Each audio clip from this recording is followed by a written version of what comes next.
Hi, everyone. Thanks for being here for our show tonight, and welcome to Starburst, the Stamford Symphony's second online premiere of this season. We continue to wish that we could be together in person, performing live for you in the hall. Fingers crossed for what the new year is going to bring. I am hopeful and optimistic. But how wonderful it was that we had the chance to get our colleagues together to make music again. And that's the music that you're going to hear tonight. After such a long period of uncertainty and all too many interruptions, it was really a tonic for all of our souls. And we had the chance to film two works. The first, a dynamic piece by the young American composer Jessie Montgomery, which she titled Starburst, hence the title of our program tonight. And the other, written by an even younger composer. Well, at least he was younger when he wrote it. He has been dead for 229 years. But Wolfgang Amadeus Mozart was only 18 years old when he wrote his smiling A major symphony, his Symphony No. 29. And this is music so full of optimism and hope and joy that I thought it was the perfect music for this moment, for all of us. So let's jump right in. I'm thrilled to have you all here with us tonight. And if you have any comments or questions as you're viewing the program, please feel free to write them in the chat box, and I'll respond during this online premiere broadcast to as many of them as I can. Thank you for being with us. And now we welcome a very special guest. Jessie, I'm so thrilled to have a chance to talk to you. You are making such an impact in American music now for a while, and I know you just as this marvelous musician and fiddle player who turned into this really fantastic composer. I really think that at the heart of what I love best about your music is its incredible honesty. You are such a sincere storyteller in your music. In a work like Starburst, you managed to create this incredible mood, this celebratory feeling in just a little over 3 minutes. It's really fantastic. Tell us a little bit about the genesis of this piece. Sure. Well, thank you so much for the warm and generous welcome, Michael. Really, it's a pleasure to be able to talk with you today a little bit more in depth about this piece. I wrote it basically as an encore. So that's where this sort of attitude of the, sort of fanfare or sort of big finish kind of feeling came from knowing it was going to like cap the end of a recital. But it's now it also serves as a good opener too, because it's short and fanfare-like. But I was really, just exploring this idea of this image of stars exploding. I felt like the group that I was premiering it with, the Sphinx Virtuosi, this was all of my colleagues and closest friends, and I felt that I wanted us to have a way to sort of show off the ensemble and show off really the fun and like really unique string colors that are available for a string ensemble. And so you'll hear, in reference to this image of stars exploding, a lot of extended techniques and gestures that sort of create a sheen over the ensemble in a way. So when I was looking at the score for the first time, the first thing that jumped out at me was this was clearly written by somebody who understands string playing. Certainly my experience as a chamber musician has, and a violinist specifically in a chamber ensemble, has informed a lot of the way that I think about, energetically how I want the music to feel and to, what opportunities there are for, ensemble tricks and fun transitions and things like that. So. Well, I appreciated that also in the score because you're very specific about your articulations, what you want and how you want them, but they're never buried in the mix. So when you have an accent or when you wanted something to pop out, it was for deliberate effect and deliberate meaning, and it was actually hearable. And I love the energy of the piece. A lot of your music seems to have this really focused rhythmic momentum. Did that come naturally for you? I think about buoyancy and sort of lift and physical. I think about like physical space a lot when I'm writing, and sort of how you get from one point to the next. And I sort of, I don't know. I listen to a lot of like very rhythmic music. Growing up, I listened to a lot of pop and jazz and hip hop and like dance music, like dance hall, and like like techno and stuff like that. So I don't know. I rhythm to me is really just an incredible vehicle, and like endless place, to keep exploring, and I just like groove. I like groove. I like for the music to have a buoyancy to it. Well, that's what we caught on to immediately. I've got to say, not that you need any more affirmation, but as soon as we read through it, even before we started to rehearse it, and it does take rehearsal, it's a little tricky. Yeah, for such a short piece, it does require a surprising amount. But everybody loved the piece. I want to ask you one more question about this, because you mentioned that you wrote it for the Sphinx organization, which is, of course, the fantastic enabler of opportunity and access and possibility for musicians of color, which increasingly has become a point of conversation. I honestly think that one of the silver linings in this horrible year that we've had was the fact that long overdue, the conversations which should have been happening all along are now front and center in a way that they always should have been, perhaps, but were not. You have already achieved so much and are able to reach out to the next generation, and you present them with a work like this. What does that do to your musical consciousness? Sure. Yeah, that's, of course, and this is, I've been really sort of digging into this over the summer, as you mentioned, with the conversation now opening up, and as uncomfortable as it sort of makes everyone feel, I've also been seeing how important and how much of an impact, like you say, the potential of this conversation has on young people. It's all on the forefront of everyone's minds to like make sure that as they're going on in their studies and in their discovery of classical music and its meaning to them, that identity and point of view of the composers is really an important thing to know about and to keep discovering, and to discovering all of the voices that have that are available to us, that have been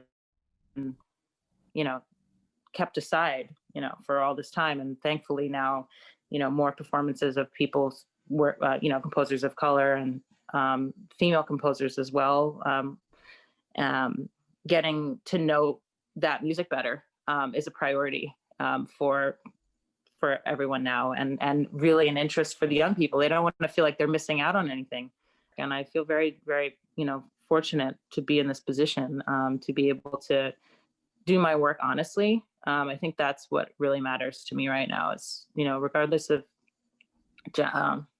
gender, race, etc., and in light of it as well. I mean, just having the choice to write what I want to write, when I write, and how I want to write it, and what I want to say with my music is a privilege, and excited about the opportunities that are coming. There's a lot coming down the pike that I really look forward to sharing with everyone.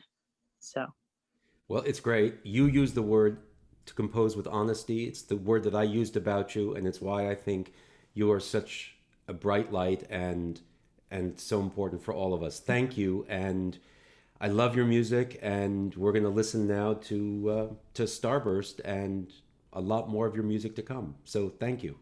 Thank you so much, Michael. Yeah, thank you.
I've never played the Starburst piece before. It was great to play it. It's such a dynamic piece. It was a lot of fun putting it together in this short amount of time and playing it.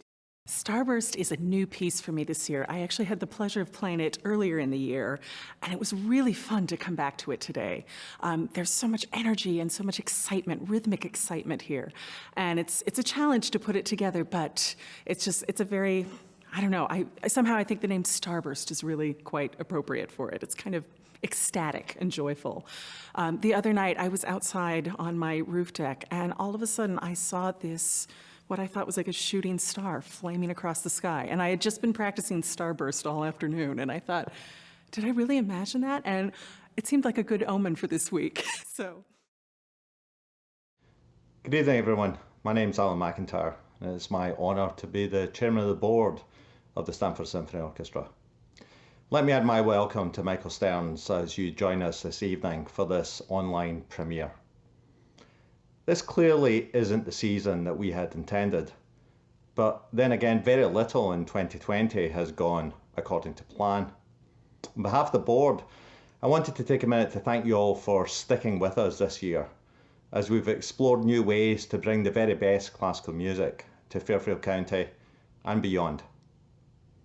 Our subscribers and donors have been incredibly supportive this year, and it's been their generosity that has ensured that we've had the financial resources to bring you the type of streaming content that you'll enjoy this evening.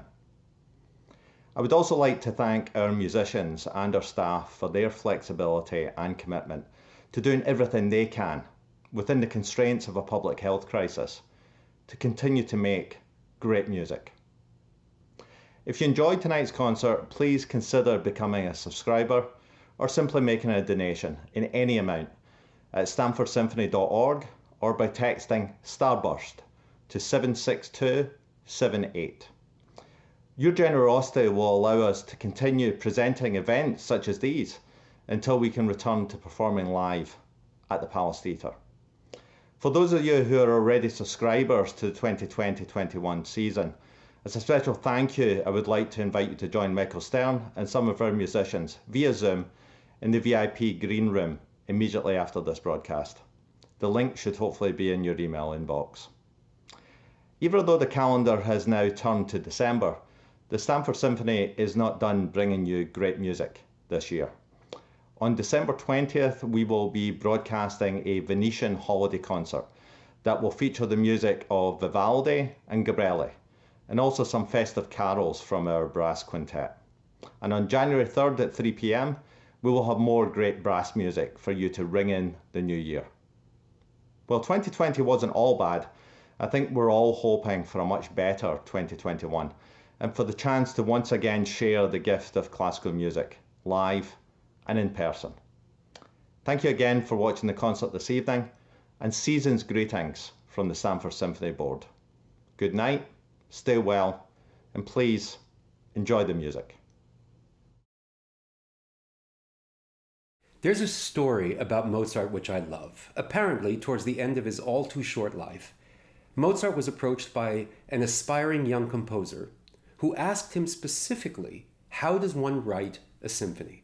And Mozart thought about that for just a second, and he said, symphonies are grand gestures. They're big statements.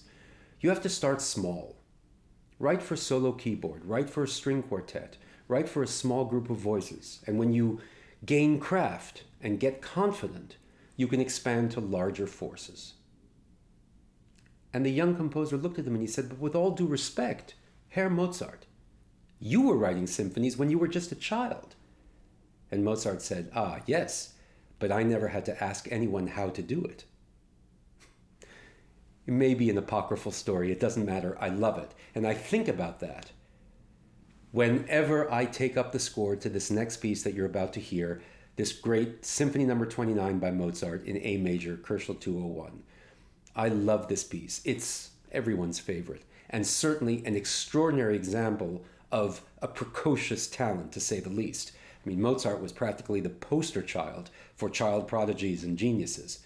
But to have written this at the age of 18 is extraordinary. Consider what he does. We're about to play the first movement. Listen to how gently and seductively he gets you into his world. This rising, stepwise little motion from A to B to C sharp to D. 4 little notes, but with each step, this languid, seductive fall of an octave, this sort of sigh. Under that, there's this lyrical bass line. It goes up and it comes right back down to A. Takes about 20 seconds. And then the full orchestra joins in loudly, in canon, answering with a kind of richness in texture and counterpoint. And in just 45 seconds, he's already created an entire world.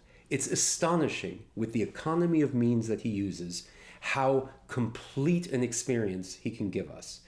And that's just the beginning. The entire first movement is filled with little surprises, delightful turns of dynamics, loudness and softness, and a kind of heart on your sleeve fun.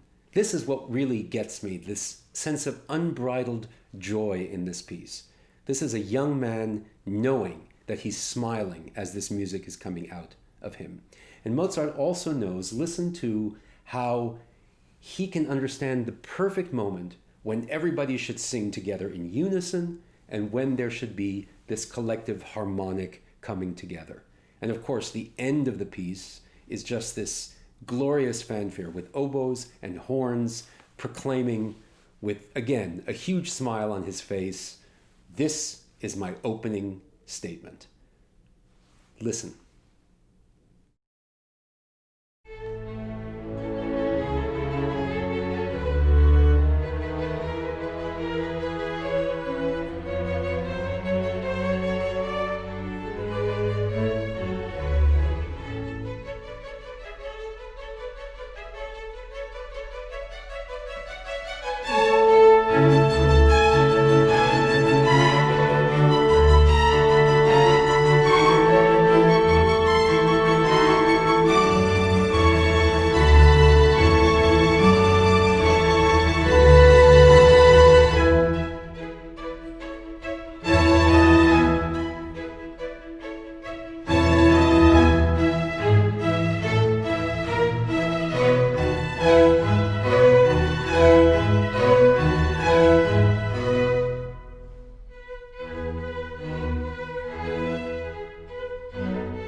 After that ebullient first movement, we come to what I think is the emotional heart of this piece. Not that all the movements are not equally beautiful and great, but maybe this second movement is a little more equal than the others. At least I feel that connection in terms of the intimacy of expression and the depth of feeling and really the love that is in this music. He's having fun in the other movements.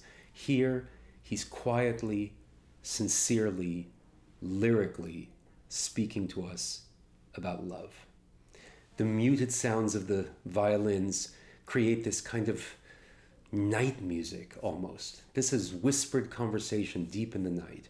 This is secrets and intimacies. This is a little cheekiness in the way that he uses the dotted rhythm in the little cells of the melody. And you hear the teasing of the trills, the low trills on the violins. Sometimes, when the rest of the orchestra takes up the theme, those same violins, like shafts of light, shriek loudly as little interruptive moments. And listen for how he uses the horns and the oboes together. Whenever he brings them in, he's just expanding the color palette and just embracing us all the more. This is incredibly beautiful and pastoral music until the very end, when he has the violins take off their mutes and the sound opens up, the light comes out, and once again, he's smiling.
And now Mozart is ready to take us home. In the third movement and the fourth movement finale, again, he's got a huge smile on his face and he wants to have fun. Look at the third movement. He writes that it's a minuet, but it's not a minuet that anyone was going to dance to. It's a minuet in name only, and that was not uncommon. Lots of composers took the dance forms from the Baroque and elevated them, stylized them into something utterly new and different. Mozart does the same. I mean, it starts genteel. You think, oh, this could be something elegant. And all of a sudden, the weird dotted rhythms, the sudden shifts of dynamic from loud to soft, and the full throttled octaves with the oboes and the horns making their funny point. All of that is just mocking the idea of what is possible in the dance. And then, of course, in the fourth movement, he really takes the slingshot and takes the energy from the first bar and shoots it all the way into the last bar. I mean, this is one unbridled explosion of energy and joy. And he's got the orchestra all over the place with a richness of lines and harmonies. And then when he really wants to make his point, he brings everybody together. Again, consonant and rhythm, playing the same notes, making this declamatory statement until at the very end, in call and response with the horns and the entire orchestra, he throws his arms around us and it's like we're taking a bath in A major. This is something truly wonderful, and it is irresistible. When you play it on stage or when you listen to it, you cannot but help but get seduced by Mozart's joy.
Mozart is popular still after all these years, I feel, because he was just, you could really feel the humanity in all of his music. He could read every personality and write it in the music, and we all feel that. We feel the joy, the sadness. I can't think of anything more beautiful and more perfect than Mozart. It's something that I've turned to a lot in these last 7 months of the pandemic here. There are times when I feel so low, and I listen to Mozart, especially Mozart operas and some of his other instrumental works, and you can't help but feeling uplifted by the beauty, by the elegance, by the joy that comes through in his music.